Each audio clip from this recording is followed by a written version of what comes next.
Congress is back in session this week in Washington, D.C. So what can we expect to see them get done this week? Let's bring in Chris Bedford. He's still back there holding the fort down in D.C. He's going to break it down for us. Now, of course, you know, Congress can be in session. We can't all be there at the same time. It's going to be too much awesomeness in the city at once. So we had to leave. Matt and I had to come back to Dallas to get this done.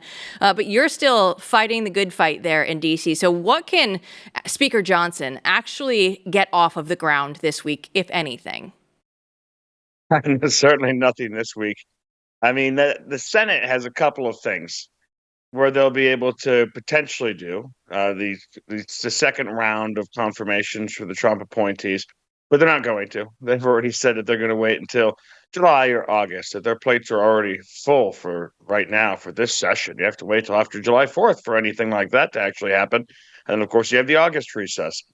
But right now, what members are working on, and what they're talking to Rebecca about and talking to me about, is Doge cuts, something that's important to them. No tax on tips.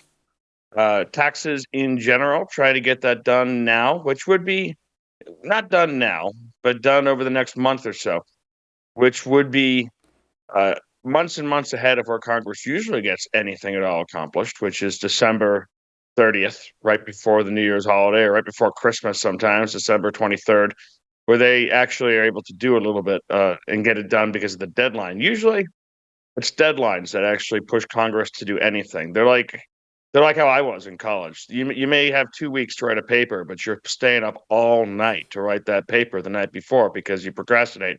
We have an entire august body that acts like that. They're trying to get ahead of that.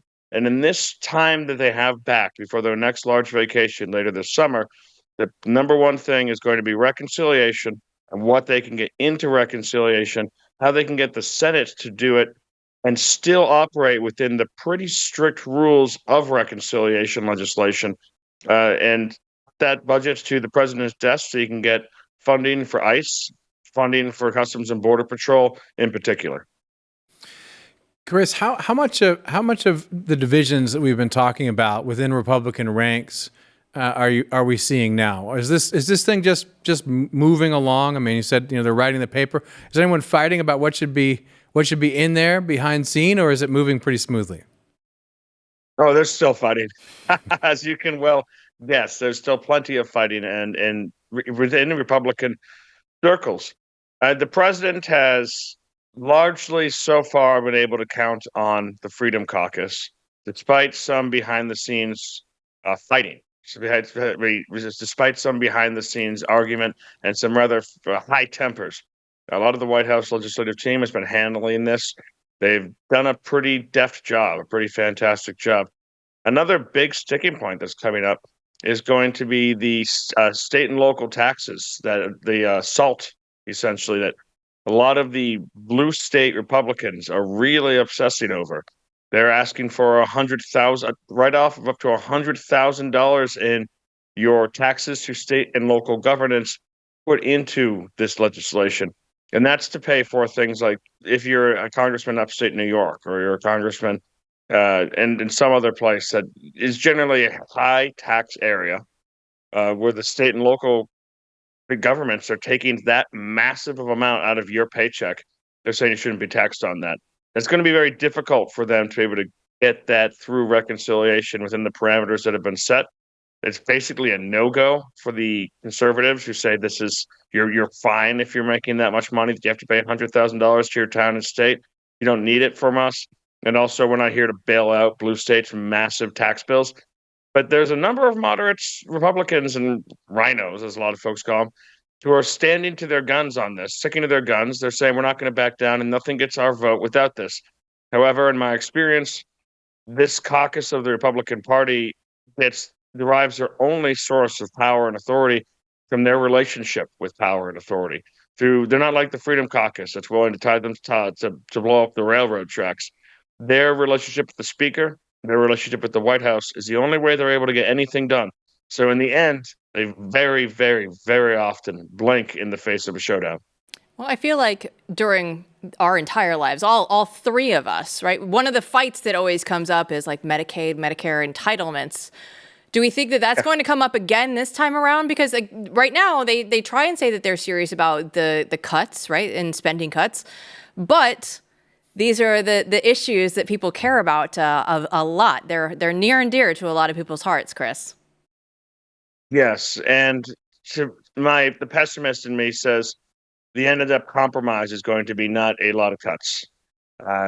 That it's going to be very difficult for them to get that by. The Democrats are ready to pounce, as they say, to be able to attack anyone who's seen as touching these, even though it's waste and fraud.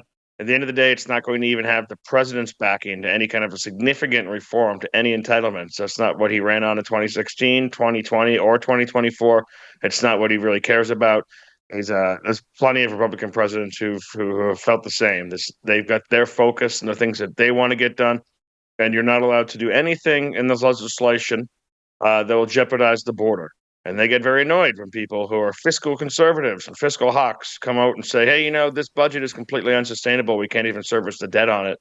And it's in the way of the actual agenda that they were elected to go forward with and to govern with. So you can see both sides here, and the frustration is still building. But I suspect that if you're looking for any kind of meaningful reform in our entitlement system, not this year. Okay, everyone needs to, bunker down for this. We have a blast from the past coming to us right now, this week, articles of impeachment. We have a Democratic congressman introducing articles of impeachment in the year of our Lord 2025. I believe we've seen this movie a few times before. This guy is talking about when Trump ignores the Constitution, Congress, and the courts, he's not fighting for America. He's tearing it down and endangering our, you guessed it, democracy. What do you make of this? It's coming back. The zombie. It's a Hail Mary pass from the congressman himself. He's facing a very serious primary challenge. He's embattled. His approval numbers amongst his own voters are not very high. And he's trying to do anything he can to show that he's a progressive leader and he's the right person for this job. And he's the person who's going to take on Donald Trump. And at the same time, you also have folks like Governor Pritzker over in Illinois, who's just a wild man. I mean, it's kind of insane to see somebody that wealthy attacking Trump for being wealthy when he's a governor himself. But that's the way he operates. And he's out there now saying we need to have Resistance 2.0. There can be no peace for Republicans. They must be investigated. They must be harassed in the streets. They must be impeached. I think what we're starting to see is Democrat frustrations bubbling over. But I don't see any appetite for it in the streets. It doesn't seem like the summer of riots that they've had in the past and they've been able to take advantage of. That the mood in the country right now is the same as it was at that time. There's always, as one reporter I was talking to earlier today said, it seems like the United States is always one particularly grisly police shooting away from that sort of thing changing. But right now, those Democrats are trying to just relive and run a sequel. It's going straight to home video. It's not even coming to theaters. Yeah, how sad is it though for the Democrats that you can't even get your base riled up for some good old-fashioned summer rioting? I mean, there's never an Antifa paycheck that'll go to waste here. If they want it done, Bedford, we know that it will. But how deflated and demoralized do the Democrats have to be at this point that they can't even get people to care about what's going on right now on their side? I mean, our own Julio is dying to go cover these waiting. riots. He wants them to happen so he can cover them, but I know, and I need new sneakers. I hear him. I can see it. But the Democrats haven't been able to find traction with anything. I mean, right now the big hope is the judges. Well, they have. They've got the big difficulty here of these judges standing athwart a program that is extremely popular with the American people. And as we learned after January 6th, their attempts to make these sorts of things different. Like, I know you care about this, but this is sacred institutions of our democracy, haven't actually flown. And their ability to their repetition that no one is above the law over the last many years, and it comes back to bite them in these sorts of things. I mean, you've got Representative Ro Khanna, who's actually an interesting guy, out there saying videos that there could be no peace until this judge is released. One of the judges who was arrested. Well, the judge was released. Of course, the judge was released on her own recognizance, but she's still being charged.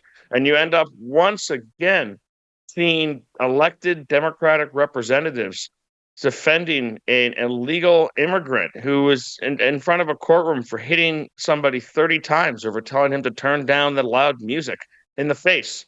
And it has repeated violent criminal past as well. And that's just I tell you that as an example of how desperate Democrats are to just cling to anything that will get them some traction beyond simply the wine moms who form a lot of their core constituency and are outraged every single day, turning on Rachel Maddow. They haven't been able to get outside of that, and I think one of the main reasons for that is because they haven't been talking to any of the real issues that the American people actually demanded.